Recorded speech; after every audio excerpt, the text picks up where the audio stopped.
¿Será que la figura de San Francisco de Asís puede ayudarnos a mirar la sencillez de las cosas cotidianas y a vivir con más verdad? Como tener una mirada distinta incluso frente a quienes son muy diferentes a nosotros, o incluso frente a quienes sentimos casi como enemigos?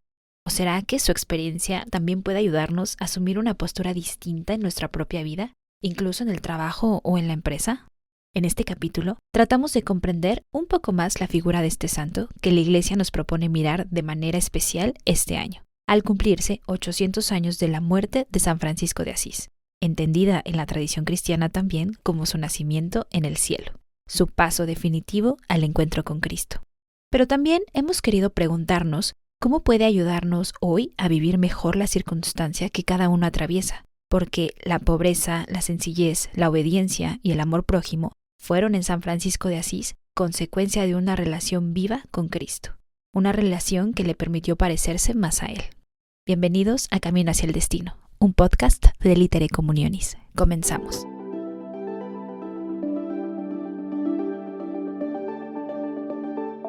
El tema de este episodio es San Francisco de Asís.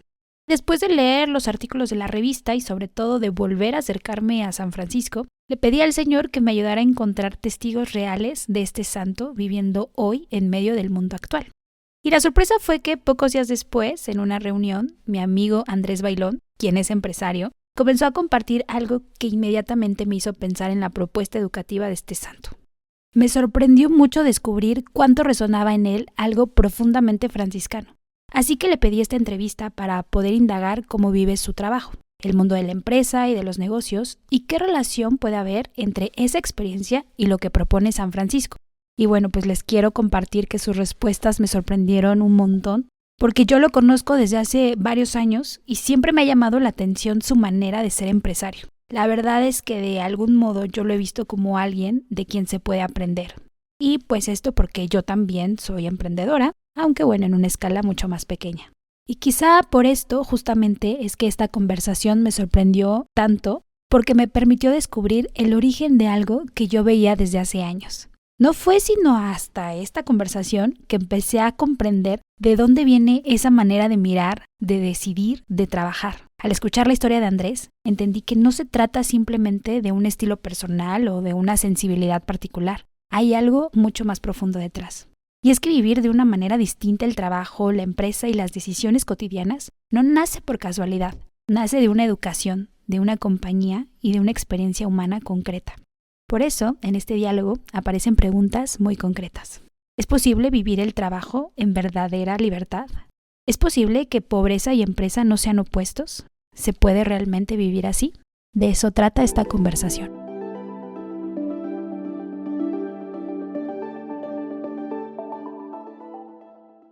Pues quisiera comenzar pidiéndole a Andrés que se presente con todos nosotros. Soy papá de Juan Andrés, de Yolí, de Fátima. Soy esposo de Gaby, como bien lo sabes. Soy hijo de Andrés, de Hermila, y soy hermano. La verdad es que soy amigo, soy compadre.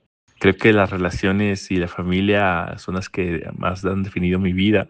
Y bueno, soy emprendedor. Empecé y fundé Beats. Ahorita tengo algunos empleados.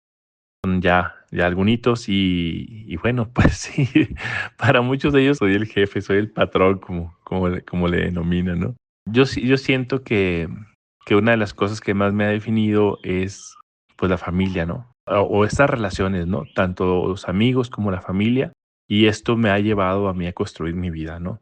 Empecé precisamente la empresa Bits, que nos dedicamos a la parte de tecnología de sistemas, tecnologías de la información, ciberseguridad. Yo lo inicié no como un proyecto de ambición, etcétera, etcétera, ¿no? Sino de un proyecto, primero que respondía a una necesidad, y la necesidad yo la veía por mis papás primero, ¿no? Porque el deseo de ayudar a mis papás en el sustento y luego después mi familia. Y bueno, a partir de responder a esta relación es como fue creciendo y dándose mi trabajo, ¿no? Como dice Peggy, soy un padre que extiende sus velas como superficie de ataque para el mundo, ¿no? Yo, la verdad es que me siento responsable, me siento perteneciente, y esto es lo que me ha impulsado, ¿no?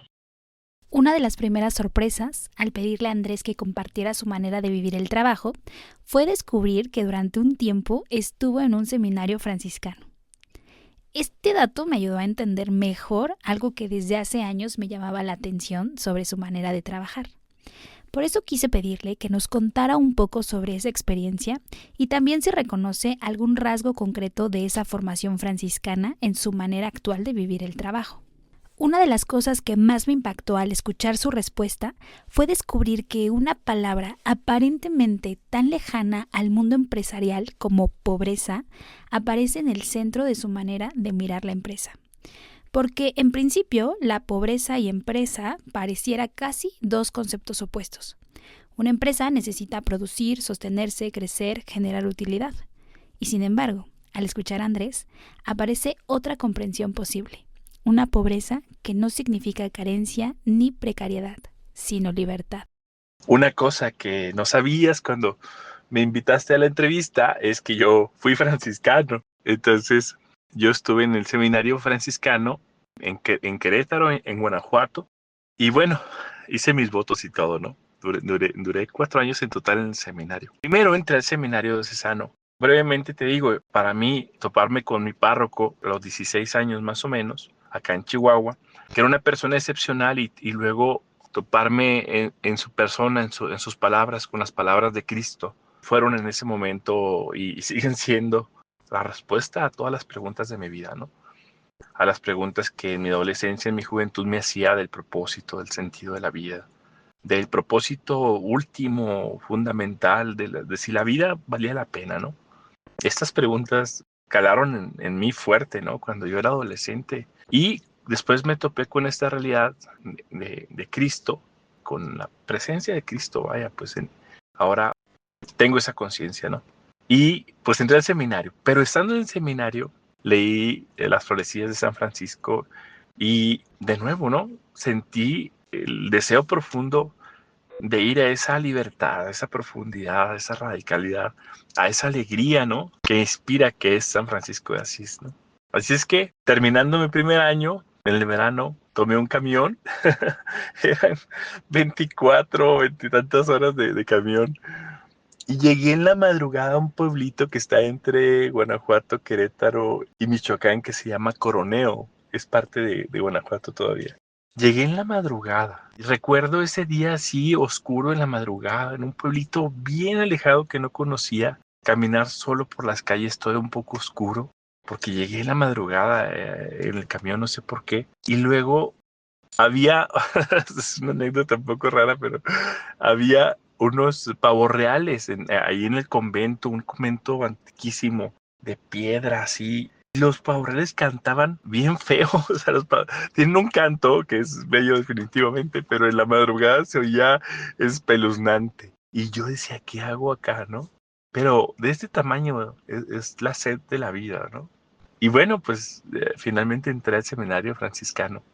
Fundamentalmente, ahora que me preguntas acerca de cómo interpela mi manera de trabajar, pues imagínate ahora, soy un empresario, me codeo con gente que quiere y que muchas veces es muy exitosa y que su sueño y el ambiente es de negocios en los mejores lugares que se pueda, ¿no? De aquí de Chihuahua, de Monterrey, de Estados Unidos, de México. Entonces imagínate esto, ¿no? El contraste, cómo puede uno que anduvo en sandalias, que yo recuerdo haber tenido 3 cambios de ropa, ¿no? Y o bueno, digo 5, uno para cada día y basta, ¿no? Y el sábado se lavaba y me ponía la misma ropa viejita y haber sido sumamente feliz, ¿no? Entonces, ¿cómo se conjuga eso, no? ¿Cómo se conjuga eso con ser empresario? Y bueno, hay algunas cosas muy importantes porque yo he descubierto que trabajar y construir nacen de esta pobreza, ¿no? Yo me he descubierto libre después de batallar. Después de la pandemia tuvimos una crisis grandísima, por ejemplo. No crecimos, no teníamos para ingresos personales, excepto para la nómina. Y yo viví un año de otros ingresos de rentas que había tenido previamente. Y entonces me descubrí libre, me descubrí que mi vida estaba llena. Y entonces, cuando vuelve un poco la normalidad, yo me descubro que no quiero nada más, que no quiero acumular, que no quiero grandes ingresos para mí en lo personal, ¿no? Y entonces todo lo que ha venido, yo he tenido la libertad de poderlo invertir. De poderlo invertir en las personas, en los procesos de la empresa, en el crecimiento de la empresa, en crear un lugar bello, un lugar donde seamos felices, donde estemos orgullosos de lo que hacemos, ¿no? Entonces, eso para mí es muy bello. Yo todos los días llego a mi trabajo y he rezado 2 oraciones. La del Espíritu Santo, ¿no? Ven Espíritu Santo, llena los corazones de tus fieles y enciende en ellos el fuego de tu amor. Envía, Señor, tu Espíritu y todo será creado y se renovará la faz de la tierra. Esta oración es bellísima, ¿no? Y yo antes de iniciar mi trabajo todos los días la he rezado. Últimamente, y me refiero que es al último año, he rezado la oración de San Ignacio, esta oración que dice: tomad, Señor, y recibid toda mi libertad, mi memoria, mi entendimiento, todo mi haber y mi poseer. Tú, Señor, me lo diste y así a ti, Señor, lo entrego. Dame tu amor y gracia, que eso me basta. Llegar al trabajo con esta pobreza para mí lo es todo, si no, no valiera la pena, ¿no? Al escuchar a Andrés, lo que más me sorprende es descubrir que incluso la reinversión puede vivirse dándose una lógica distinta, no solamente para crecer más, sino para construir un lugar más bello, más digno, más humano, bueno para el empresario, pero también para quienes trabajan con él. Cuando estaba leyendo el artículo de Francisco según Francisco, que encuentran en el número 3 de la revista Litere Communionis, encontré una frase que me sorprendió mucho. Lo que no se posee, se custodia mejor. Una afirmación profundamente franciscana porque sugiere algo que parece contrario a nuestra lógica natural, que justamente cuando uno deja de poseer, puede comenzar a cuidar de verdad. Por eso quise preguntarle a Andrés directamente si él creía que un empresario pudiera hacer experiencia de este despojo que propone San Francisco de Asís, si él mismo había vivido algo de esto y cómo lo experimenta en su trabajo cotidiano. El mundo empresarial puede vivirse como una carnicería. Luchar por los recursos, ¿no? Por el dinero, por defender. Primero por alcanzarlo, ¿no? Por tener un ingreso, una seguridad. Un profe nos decía: oye, ahora que salgan, el mundo es un mar de tiburones. Y en cierta parte él lo vivía así, ¿no? Y tenía razón, o sea, como la ley del más fuerte, ¿no? Como tienes que ir a defender lo tuyo, ¿no? Y después que lo ganas, como usted decía, pues a defenderlo, que no te lo roben. Recuerdo mucho, y ya había platicado esta anécdota antes de un empleado que tuve, que él era en ventas y él había conocido a todos los grandes empresarios de un poquito más mayores que yo, ¿no? Y me platicaba: no, pues mire, esta señora, híjole, no, es una piedra, o sea, usted no le va a sacar nada, ingeniero. Todo ahorra, o sea, los más mínimos centavos y, o sea, no le va a sacar usted ni un centavo aparte de la mitad.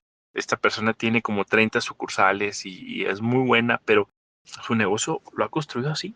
Y luego me decía: no, y este otro, no, ingeniero, mire, ese señor tenía una frutería muy grande en la central de abastos, formaba a los probadores el viernes, se paga el viernes de 7 de la mañana a 10 de la mañana. Y los llegaba y los formaba a todos. Y el que alcanzaba, le pagaba. Y al que no, se cerraba la hora y vámonos y hasta la siguiente semana. Era un desgraciado.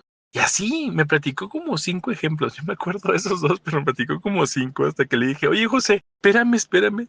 Dime un empresario que sea feliz, porque la empresa se puede vivir así y esto te destruye. Entonces, vaya que se necesita vivir el desprendimiento dentro de la empresa, ¿no? Las grandes obras no nacen de la codicia, no nacen de esta guerra, de esta desconfianza profunda, ¿no? De esta mezquindad, sino nacen de lo contrario, de la gratuidad, de la pasión, de la confianza que tú puedes generar en tus empleados, en los clientes, en los colaboradores, en las asociaciones. Nacen de la alegría de colaborar juntos, de la pasión, de la creatividad, del deseo de construir juntos. Esto es lo fundamental en la empresa. De aquí nace todo. Y sin confianza no se construyen las relaciones, ¿no? Entonces, para mí es fundamental una actitud de total gratuidad, de total apuesta. Y bueno, nada es perfecto, ¿no? Se navega en este mundo y se navegan con estas cosas, ¿no? Pero para mí es lo fundamental. Después de escucharlo, me impresionó descubrir cómo él enlaza este desprendimiento con una palabra que normalmente tampoco asociamos de inmediato al mundo empresarial: felicidad.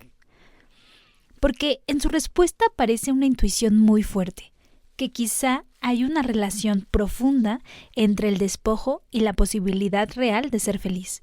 Y también una afirmación que permanece resonando, que las grandes obras nacen de la gratuidad. La última pregunta que quise hacerle toca un tema muy concreto: el liderazgo. También uno de los temas que más me interpelan personalmente, porque para quienes estamos al frente de un trabajo, de un proyecto o de un equipo humano, el modo de ejercer la autoridad nunca es algo secundario. Más bien es una pregunta viva, a veces incluso una herida. ¿Cómo dirigir bien? ¿Cómo cuidar? ¿Cómo corregir? ¿Cómo sostener sin perder de vista a las personas? Por eso me llamó especialmente la atención una frase del artículo: quien pide depende, y quien depende no puede mandar fácilmente. Y enseguida aparece en San Francisco de Asís una imagen muy distinta de autoridad, no la del que se impone, sino la del que sirve, cuida y acompaña. San Francisco se nombra a sí mismo pequeño, siervo, último. Incluso cuando corrige o propone algo a sus hermanos, más que imponer, persuade. Eso me llevó a preguntarle a Andrés cómo entiende hoy el liderazgo dentro de una empresa. Si esta forma de autoridad como servicio, cuidado y responsabilidad puede realmente vivirse en este contexto. Bueno, mira, yo cuando me preguntas acerca del liderazgo y del cuidado de la persona, es algo de lo más difícil, yo siento, y te voy a ser muy franco de lo que muchas veces me ha cuestionado en mi conciencia, ¿no? Porque una de las cosas que a mí me ha costado mucho, por ejemplo, es prescindir de un trabajador, ¿no? ¿Hasta dónde puedo cuidar? ¿Hasta dónde debo cuidar? Y esta pregunta es fundamental, ¿no? Obviamente, también el poder embriaga, ¿no? El poder decir, hágase así, que se haga así. Es decir, no me tomar en cuenta y entonces reprender. Esas actitudes de dominación que son totalmente lo opuesto, ¿no? Al espíritu franciscano que decía San Francisco, ¿no? O sea, en los últimos, ¿no? Los servidores no lleven nada, ¿no? Entonces, yo me acuerdo, por ejemplo, de una chica que se llamaba Albita, tenía dos niños, ella era güerita, chinita, chaparrita, ¿no? Esos niños eran iguales, ¿no? Y Albita estaba en administración en cuentas por pagar y era muy dispersa. Entonces, en cuentas por pagar, a veces pagaba dólares en vez de pesos, ¿no? Y no puede ser, Albita, ¿cómo que se equivocó en eso? Sí. Y tenía un jefe, tenía un gerente de administración, ¿no? Y yo hablaba con Javi, que Javi es una bellísima persona, además, un chavo muy noble, ¿no? Entonces, y muy inteligente, muy dedicado. Entonces, no, Javi, mira, vamos a supervisarle los pagos al final del mes a Albita, ¿no? Y hacíamos toda la lista de pagos y al final del mes la cruzábamos, ¿no? La cruzaba Javi, ¿no? Pues ahí la navegamos, ¿no? Y luego llegó, pues, varios años y luego otros problemas, hasta que, pues, nos habíamos dado cuenta que todo el trabajo de Albita lo estábamos supervisando y que ya nos estaba afectando a todo el departamento de administración. Entonces, con mucho dolor y todo, pues prescindimos de Albita, ¿no? La verdad, son de las cosas que yo a veces guardaba, ¿no? El corazón, decir, oye, una persona tan, porque también era pobre Albita, ¿no? Entonces yo cargaba en la conciencia y cargo muchas cosas así que no sé si actué de la mejor forma, ¿no? Pero hace poco me marcó Albita. Después de muchos años, después de unos 7, 8 años me marcó y me dice, ingeniero, estoy en compras de en tal empresa, encontré que lo mío son las compras y quiero invitarlo a participar en este concurso que tenemos, en estas adquisiciones que estamos teniendo. Y me habló con muchísimo cariño. Y entonces creo que la gente sabe cuando tú la quieres, ¿no? Y me decía a mí Daniel Semprini, ve por qué lo haces. Y este afecto permanece, ¿no?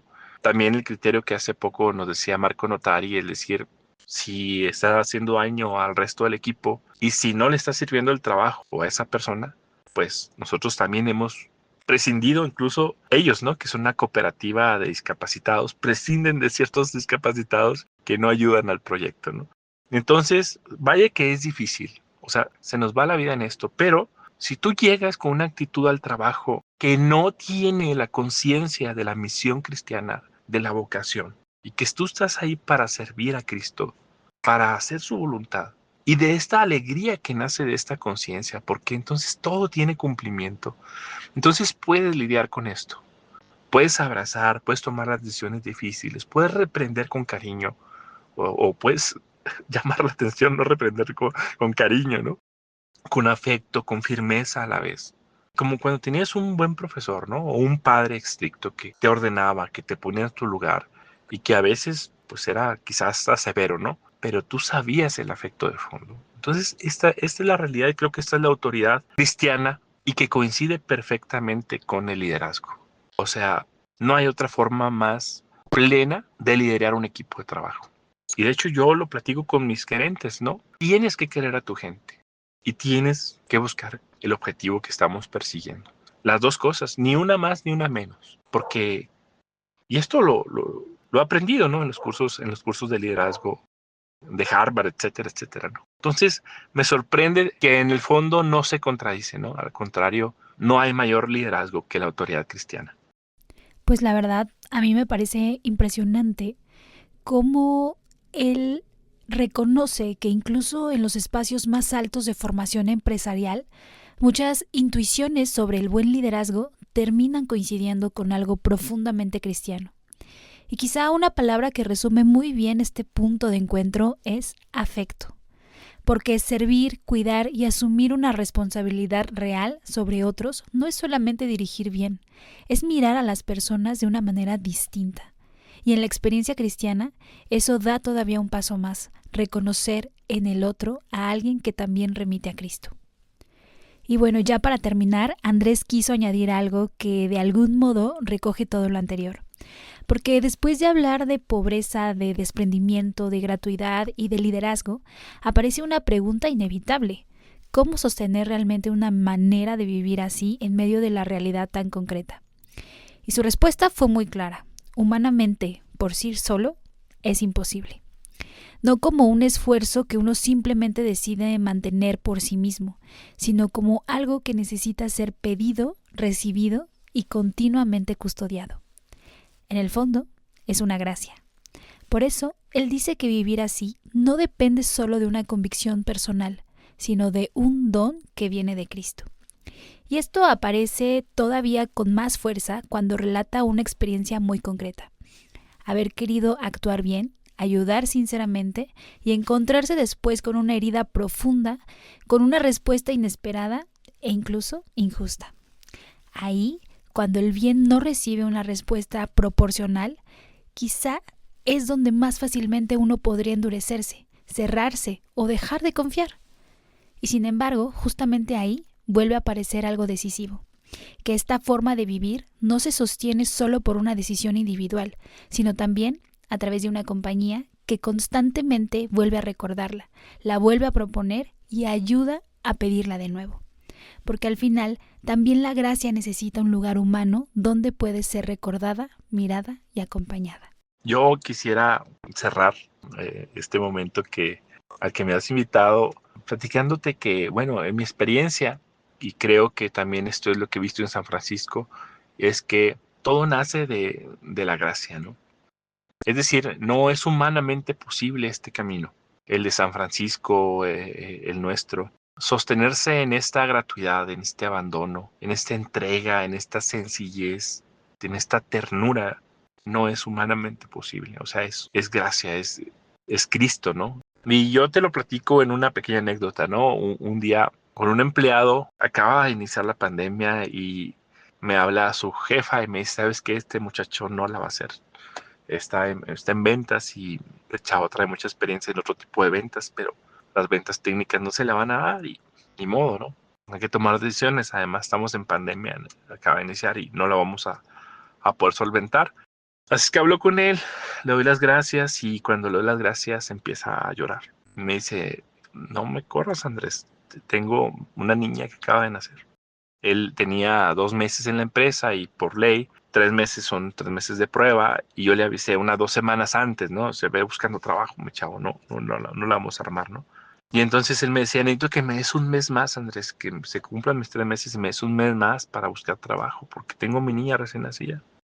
Y entonces yo le digo, claro, o sea, faltaba más, o sea, no pasa nada, vamos a darnos hasta ese tiempo que me pides, ¿no? Y entonces cometí el error ingenuamente, ¿no? De no haber documentado ese acuerdo, ¿no? Porque ya después, cuando llega el momento, pues bueno, ya procede RH, y entonces va conmigo y me dice, Andrés, necesito tanto dinero o si no te demando.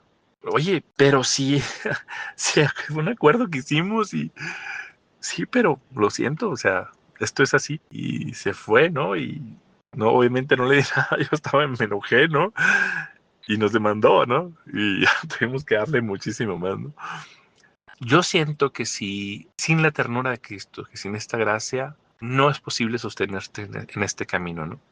Termina uno dominado por la mentalidad común y dominado por la instintividad, dice don Giussani, ¿no? O sea, por esta guerra. Y yo creo que no hay término medio, ¿no? Esa radicalidad de San Francisco creo que es a la que estamos llamados. Yo me he preguntado si el Señor me llama a dejarlo todo con esa misma radicalidad. Y la respuesta es sí. Tengo que ir todos los días con un corazón completamente gratuito, completamente abandonado, completamente consciente de la finalidad, del propósito de mi vida. Igual que San Francisco. No se puede igual, ¿no? Pero con la misma radicalidad. Y me he preguntado si tendría que dejarlo todo, irme no sé, a mendigar, a ser errante, ¿no? Y en mi caso concreto la respuesta es no. El Señor me ha puesto aquí y me pide la misma radicalidad de San Francisco, ¿no? Que Él me dé su gracia, ¿no? Por eso es que rezo esta oración últimamente, ¿no? Toma todo, Señor, y dame tu amor y gracia, que eso me basta. Y me parece justo terminar aquí, para recordar que ciertas formas de vivir no se sostienen solamente por fuerza de voluntad, que hay algo en el corazón humano que necesita ser continuamente rescatado, y que para volver a empezar muchas veces hace falta precisamente eso, una presencia, una compañía, alguien que vuelva a recordar que vale la pena pedirlo otra vez, porque vale la pena vivir así.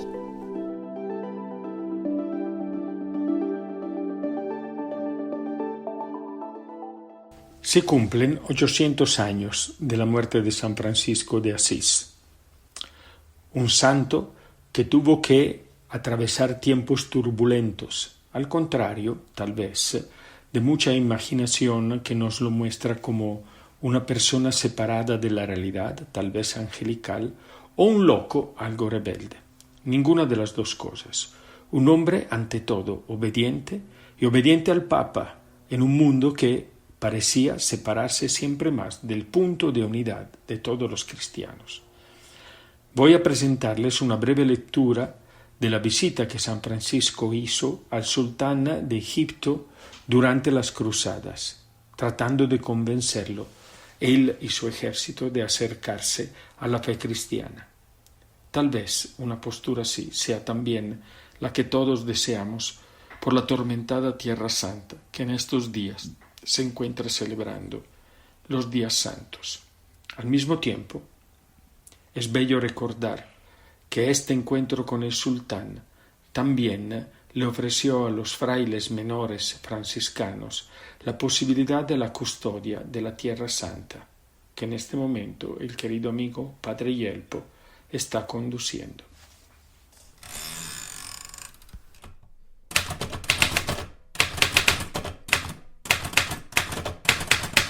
San Francisco de Asís, su vida y su obra, por Juan Jorgensen. Libro tercero, El Cantor de Dios, capítulo séptimo, La Cruzada de San Francisco. Los hermanos que van entre sarracenos y otros infieles, dice Francisco en su regla nobulada, pueden conducirse espiritualmente entre ellos de dos modos. Un modo consiste en que no entablen litigios ni contiendas, sino que estén sometidos a toda humana criatura por Dios y confiesen que son cristianos. El otro modo consiste en que, cuando vean que agrada al Señor, anuncien la palabra de Dios para que crean en Dios omnipotente, Padre e Hijo y Espíritu Santo, Creador de todas las cosas, y en el Hijo, Redentor y Salvador, y para que se bauticen y hagan cristianos. Porque el que no vuelva a nacer del agua y del Espíritu Santo no puede entrar en el reino de Dios. Y todos los hermanos, donde quiera que estén, recuerden que ellos se dieron y que cedieron sus cuerpos al Señor Jesucristo, y por su amor deben exponerse a los enemigos, tanto visibles como invisibles. Porque, dice el Señor, el que pierda su alma por mi causa, la salvará para la vida eterna. Animados sin dudas de tales sentimientos, Francisco y su compañero Pedro Cattani dejaron el día de San Juan Bautista del 1219 el puerto de Ancona, embarcándose con la flota de los cruzados. La travesía hasta Tierra Santa duraba entonces un mes entero, de modo que nuestros misioneros llegaron a fines de julio a San Juan de Acre, donde fueron recibidos por Fray Elías. Tal vez Francisco llevó entonces consigo otros hermanos más, como parece indicarlo un relato de Fray Bárbaro, cuya acción se sitúa en Chipre, o bien se le juntaron en San Juan de Acre los hermanos que ya estaban en Palestina con Fray Elías. Lo cierto es que Francisco se encaminó de allí con una partida de hermanos al campamento de los cruzados que habían puesto sitio a la ciudad egipcia de Damieta. Dicho sitio duraba ya desde mayo del 1218 y no llevaba trazas de concluir, no obstante que cada día se empeñaban nuevos combates. Algunos días antes de la llegada de Francisco había habido una gran batalla en la que habían muerto más de 2000 sarracenos. El día 31 del propio mes, los cruzados intentaron un ataque general a Damieta, pero fueron rechazados por los musulmanes, dirigidos por dos expertos y valientes jefes, el sultán de Egipto, Melek el Camel, y su hermano, el sultán de Damasco, Melek el Muadden, llamado Corradino por los cristianos. Mientras Francisco aguardaba el tiempo de poder continuar su misión entre los paganos, tuvo bastante que hacer en el campo de los cruzados, cuyo ejército se hallaba en el estado más deplorable desde el punto de vista moral. Sin embargo, después de la nueva gran derrota que sufrieron el 19 de agosto, en la que quedaron en el campo de batalla unos 5000 cristianos, los corazones de los supervivientes se hallaron mejor dispuestos para escuchar las palabras de conversión que les predicaba el santo. Sobre los resultados de esta predicación, véase cómo se expresa Jacobo de Vitry en carta fechada en Damieta en 1219 o 1220 y dirigida a sus amigos de Francia. El señor Rainero, prior de San Miguel, iglesia de San Juan de Acre, ha ingresado en la religión de los hermanos menores. Esta religión se está multiplicando mucho por todo el mundo, porque busca expresamente imitar la forma de la primitiva Iglesia y llevar en todo la vida de los apóstoles. En esta misma orden ha ingresado también Colino, el inglés, clérigo nuestro, y además otros dos de nuestros compañeros, el maestro Miguel y el señor Mateo, al que había encomendado la iglesia de Santa Cruz en San Juan de Acre. Y me veo en aprietos para retener junto a mí al chantre Juan de Cambrai, a Enrique y a otros más. Pero el objeto del viaje era sobre todo procurarse la ocasión de realizar su viejo sueño, predicar la palabra divina a los infieles. Después de la mencionada derrota que Francisco había anunciado a los cruzados intentando disuadirles de la batalla, entraron ambas partes beligerantes en los preliminares para ajustar la paz. Y tal vez Francisco se valió de este pretexto para presentarse a Melek el Camel, juntamente con otro hermano, que, según San Buenaventura, fue fray iluminado. Al llegar a las avanzadas de los sarracenos, fueron ambos aprehendidos y tratados duramente. Pero Francisco se puso a clamar «¡Sultán! ¡Sultán!», con lo que, por fin, obtuvo ser llevado a la presencia del jefe de los creyentes. Este parece que no se enojó por su predicación, sino que se limitó a despedir con benignidad al intrépido evangelista, encomendándose a sus oraciones.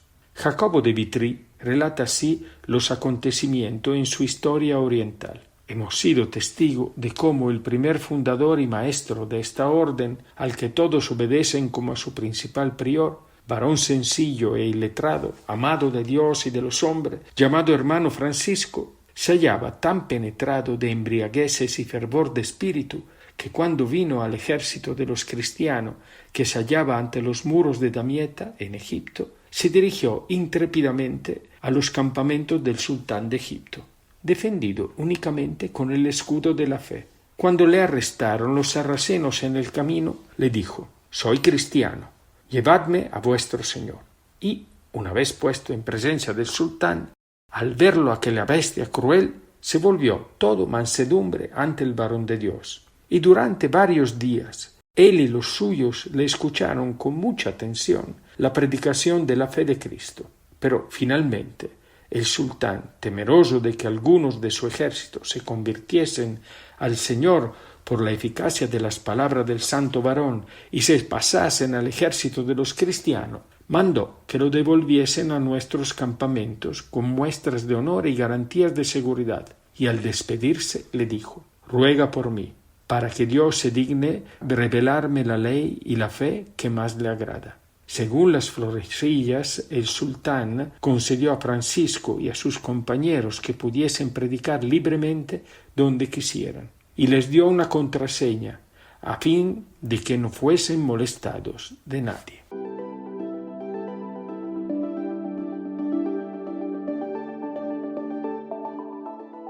Como ya les hemos compartido antes, el Círculo de Lectores es una herramienta de trabajo donde compartimos algunos artículos de la revista Litere Communionis. Estas reuniones nos ayudan a tener una mirada más amplia y a vivir la revista como una compañera de camino.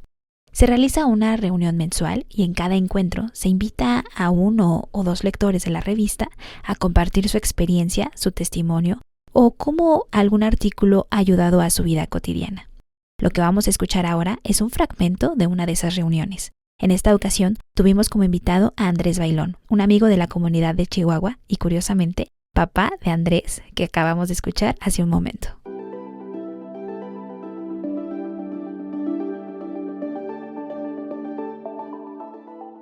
Me voy a permitir presentar a Andrés Bailón, ahora papá, y él nos va a compartir el artículo que se llama Francisco según Francisco. Un recorrido por la vida del santo a través de sus textos, que son muchos, huyendo de los tópicos que corren el riesgo de perder lo esencial.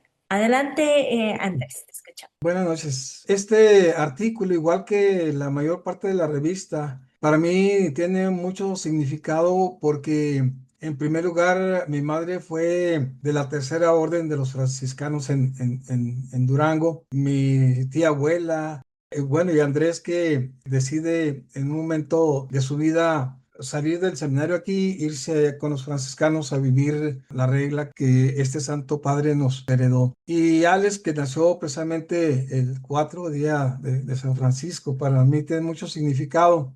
Es un artículo del historiador Antonio Musarra, que nos advierte de cómo reconocer realmente la vida de San Francisco de Asís, su obra y su trascendencia hasta este tiempo. Porque él menciona que si uno se queda con aquella figura de un hombre que se comunica con las plantas, con los animalitos, de aquella figura que en cierto modo para nosotros, los de mi época, a través de una película que se llamó Hermano Sol, Hermana Luna, que tuvo una trascendencia para muchos jóvenes. Esto fue en 1972 y eso contribuyó a muchas cosas, entre ellos a fortalecer la idea del hipismo, pero aquí viene la reducción de la figura tan grande y tan inmensa de San Francisco de Asís. Hubo grupos que se iban al bosque a vivir esa experiencia. Para muchos nos despertó una fe. En fin, para cada quien representó algo. Sin embargo, la reducción de la figura de San Francisco de Asís, tarde que temprano, degeneró porque vivir la experiencia de San Francisco sin Cristo, pues realmente lo que llevó fue que muchos pacifistas, muchos ecologistas, mucha gente que se movió por su obra en ese año, se desvirtuó. Empezó la droga y a tomar cosas para tener supuestamente una experiencia religiosa, una experiencia espiritual. Entonces tiene razón, porque conocer a San Francisco de Asís es también más importante reconocerlo a través de sus escritos, a través de sus cantos, a través de sus oraciones, a través de sus cartas, a través de sus alabanzas, de las admoniciones, la regla misma y su testamento, que deja al final de su vida y que sintetiza el pensamiento, el amor a Cristo de este santo. Él jamás, igual que como hemos dicho aquí, igual que don Giussani, nunca pretendió construir una imagen ni fundar absolutamente nada, sino que Cristo lo había elegido para crear, para custodiar, para corregir, para exhortar y formar la vida en comunión con todo el riesgo que en ese entonces se implicaba.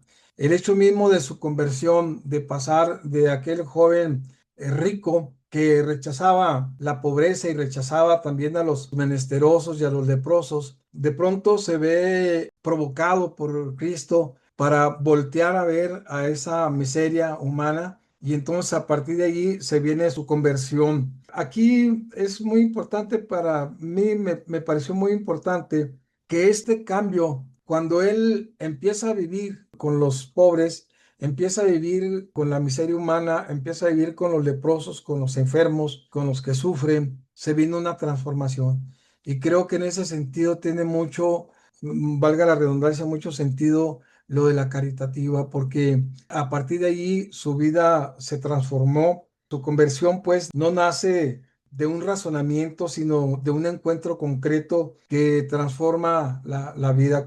Haber sido mirado por Cristo y haber transformado su corazón para llevar la obra tan grande que nos ha legado. También es muy importante ver cómo su transformación para llamarse menor, la humildad, una espiritualidad vivida, encarnada, y la iniciativa de él pertenece siempre a Dios. Francisco no se considera origen de nada, su tarea consiste únicamente en custodiar lo recibido.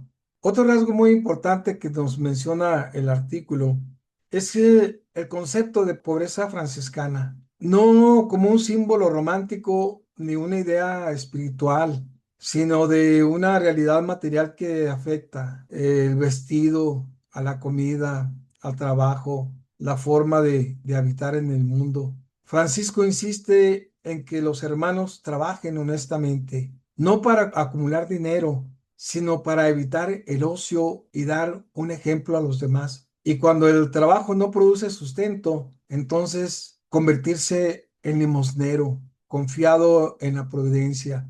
Recuerdo una vez al padre Tomaso que me dice, nosotros vivimos de la caridad, porque le decía yo, oiga, padre, yo quiero hacer esta venta de unos libritos que ahí tenía y me dice, pues tú sabes lo que haces, pero también pedir caridad no nos daña. Otro aspecto muy importante es la comprensión de Francisco sobre la autoridad.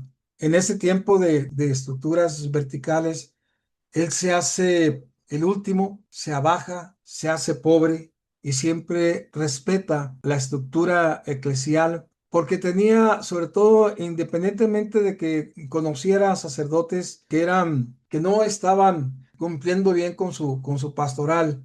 Sin embargo, él decía, yo tengo que respetarlos porque fundamentalmente son los que nos dan la Eucaristía. Esto habla de una postura de fe inmensa a la Eucaristía. Sobre todo también él busca poner regla, busca custodiar a su comunidad que estaba en crecimiento. Sin embargo, siempre enseña en ese custodiar, en ese pastorear a la comunidad. Procura que haya nobleza, que haya pobreza, que haya humildad, que haya fraternidad. Bueno, para ir cerrando aquí, su vida está centrada en la radicalidad del Evangelio y que puede vivirse perfectamente como él lo mostró. Sin embargo, después de casi 800 años, San Francisco de Asís creo que nos provoca y nos da una instrucción bellísima que yo encontré. El Francisco real al que se refiere el autor cuestiona, en primer lugar, interroga el consumismo que actualmente vivimos y que es una postura muy lamentable, una situación que no permite el vaciamiento como el que vivió él. También cuestiona la obsesión por la seguridad económica, denuncia la indiferencia entre los pobres. Y ahí tenemos la encíclica del Papa Francisco, Laudato Si, que habla precisamente de esa búsqueda por los pobres. Y la última encíclica del Papa León, que habla también sobre la preferencia a los pobres. Por eso, el Francisco de la historia sigue teniendo algo que decir a nuestro tiempo. Su radicalidad no coincide con nuestros deseos, pero precisamente por eso su testimonio conserva una fuerza sorprendente, como decía Hugo, es inmenso el legado de San Francisco de Asís. Quisiera terminar con esta, quizá la mayor enseñanza que podemos recibir al leer este texto, que yo con respeto invito a todos los que estamos aquí y a todos los que amigos que no están conectados, pero que se interesan por la revista, sobre todo a vivir la fe no como una idea ni un sentimiento pasajero, sino una forma concreta de vivir que transforma toda la existencia. Y esa transformación comienza, como en el caso de Francisco, cuando aquello que antes le parecía amargo se convierte, por gracia de Dios, en una inesperada dulzura para el alma y para el cuerpo. Gracias.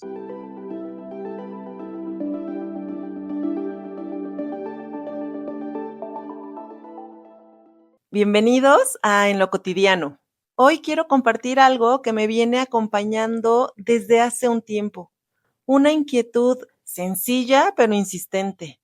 El deseo de vivir más ligera, con menos ruido y con más verdad. Es decir, una sed de simplicidad. Y sin buscarlo mucho, ese deseo me llevó a mirar a San Francisco de Asís. Su manera de soltar lo que pesa, de elegir lo esencial y de vivir con una libertad casi desarmante me ha estado cuestionando y también animando en medio de mi propio ritmo, a veces tan marcado por el consumo, la prisa, la dispersión. Esta cápsula es justamente eso, una pequeña pausa para preguntarnos juntos qué significa vivir más libres, más disponibles, y cómo la experiencia de Francisco puede abrirnos un camino también hoy, en lo cotidiano.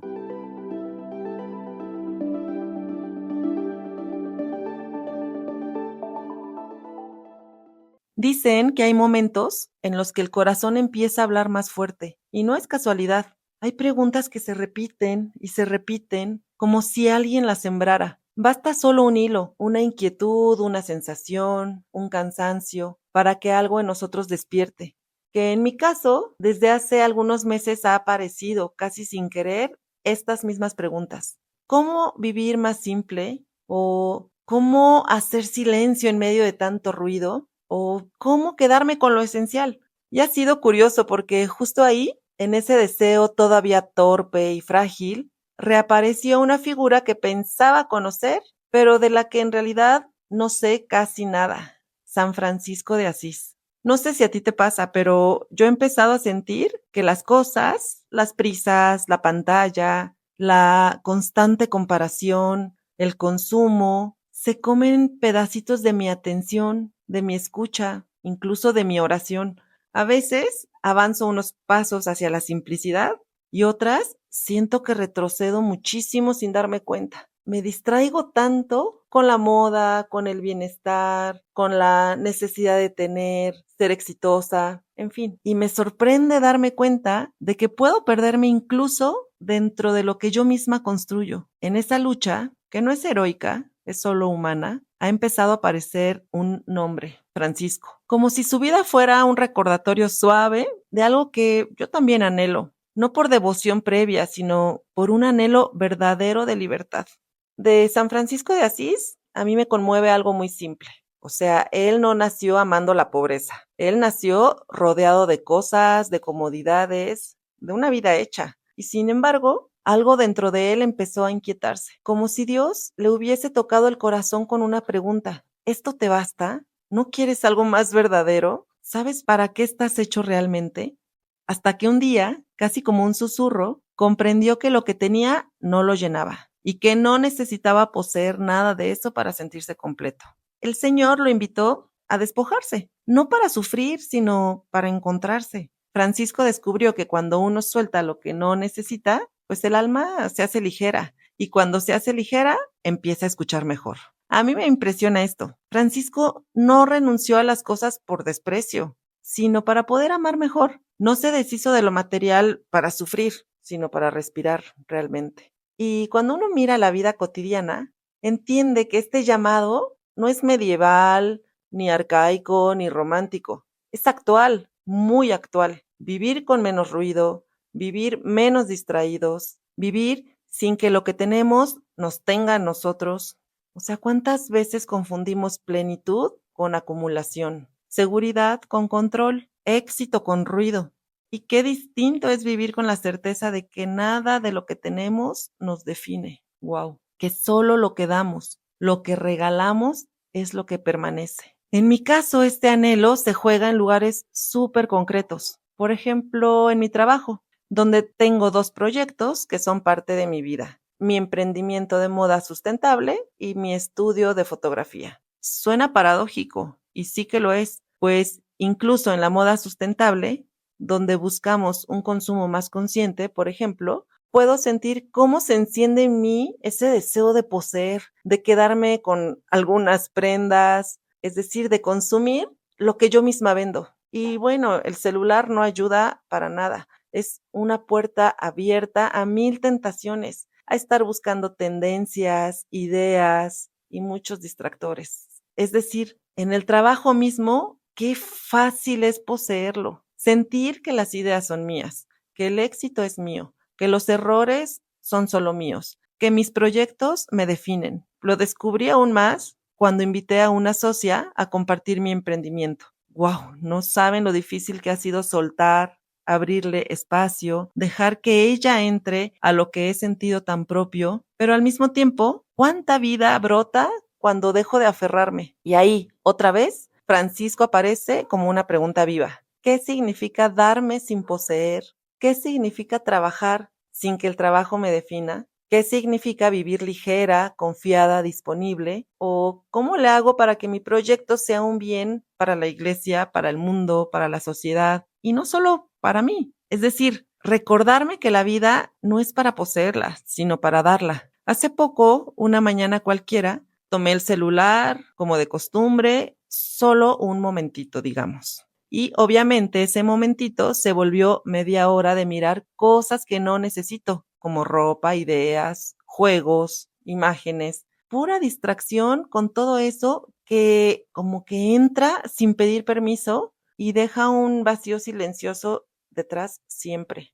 Cuando al fin levanté la vista, sentí obviamente pues ese vacío interno, ¿no? No era culpa. Verdaderamente era un vacío, no sé cómo explicarlo. Y ahí volví a recordar a Francisco, como si me dijera, hazte espacio, suelta eso, silencia un poco este momento. Y pues simplemente apagué el celular, me quedé quieta un instante y abrí mi libro de escuela de comunidad. Tal vez es algo tonto, un ejemplo simplísimo de un gesto mínimo, nada heroico, pero la verdad es que en esos minutos de silencio experimenté una verdadera libertad, una libertad pequeña, frágil, pero real. Al final, hablar de Francisco no es hablar de un santo del pasado, es hablar de un hombre que descubrió algo que todos anhelamos. Esa libertad de dejar que Dios sea el centro para poder darnos todo sin reservas. Es descubrir que la pobreza no es carencia,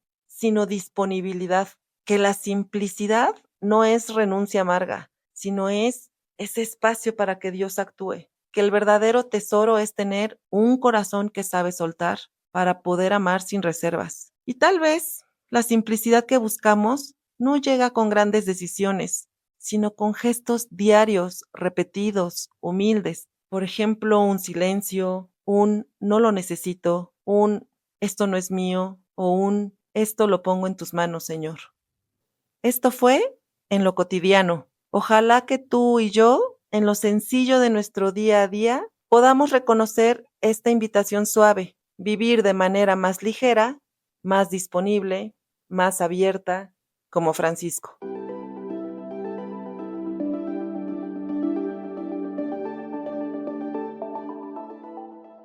Otra faceta importante de San Francisco de Asís es su amor por la creación. Este santo es reconocido como santo patrono de todos los que también, de manera especial, dedican sus esfuerzos al cuidado de la casa común. En este segmento, Hugo comparte con nosotros el conocido Cántico del Hermano Sol de San Francisco de Asís.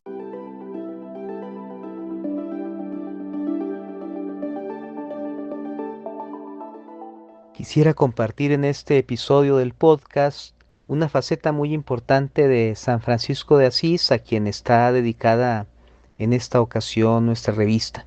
El Papa Francisco nos ha dejado su segunda encíclica, Laudato Si, que tiene como figura central a este santo, a quien se le asocia, entre muchas otras cosas, también con el cuidado de la tierra, es decir, por una dimensión ecológica cristiana. En el número 10 de esta encíclica el Papa nos dice, cito, «No quiero desarrollar esta encíclica sin acudir a un modelo bello que puede motivarnos. Tomé su nombre como guía y como inspiración en el momento de mi elección como obispo de Roma. Creo que Francisco es el ejemplo por excelencia del cuidado de lo que es débil y de una ecología integral vivida con alegría y autenticidad. Es el santo patrono de todos los que estudian y trabajan en torno a la ecología, amado también por muchos que no son cristianos. Él manifestó una atención particular hacia la creación de Dios y hacia los más pobres y abandonados. Amaba y era amado por su alegría, su entrega generosa, su corazón universal. Era un místico y un peregrino que vivía con simplicidad y en una maravillosa armonía con Dios, con los otros, con la naturaleza y consigo mismo. En él se advierte hasta qué punto son inseparables la preocupación por la naturaleza, la justicia con los pobres, el compromiso con la sociedad y la paz interior. Hasta aquí la cita. Y ahora les quiero compartir uno de sus himnos más bellos, más conocidos, justamente el Cántico del Hermano Sol o Alabanzas de las Criaturas. Altísimo, omnipotente, buen Señor, tuyas son las alabanzas, la gloria y el honor y toda bendición. A ti solo, Altísimo, corresponden y ningún hombre es digno de hacer de ti mención. Loado seas, mi Señor, con todas tus criaturas, especialmente el Señor hermano Sol, el cual es día y por el cual nos alumbras, y es bello y radiante con gran esplendor de ti, Altísimo, lleva significación. Loado seas, mi Señor, por la hermana luna y las estrellas.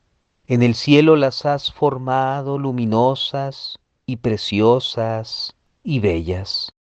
Loado seas, mi Señor, por el hermano viento, y por el aire, y el nublado, y el sereno, y todo tiempo, por el cual a tus criaturas das sustento. Loado seas, mi Señor, por la hermana agua, la cual es muy útil, y humilde, y preciosa, y casta. Loado seas, mi Señor, por el hermano fuego, por el cual alumbras la noche, y él es bello, y alegre, y robusto, y fuerte. Loado seas, mi Señor, por nuestra hermana, la Madre Tierra, la cual nos sustenta y gobierna, y produce diversos frutos con coloridas flores y hierba. Loado seas, mi Señor, por aquellos que perdonan por tu amor, y soportan enfermedad y tribulación. Bienaventurados aquellos que las soporten en paz, porque por ti, Altísimo, coronados serán. Loado seas, mi Señor, por nuestra hermana, la muerte corporal, de la cual ningún hombre viviente puede escapar. Ay de aquellos que mueran en pecado mortal. Bienaventurados aquellos a quienes se encuentre en tu santísima voluntad, porque la muerte segunda no les hará mal. Load y bendecid a mi Señor, y dadle gracias, y servidle con humildad.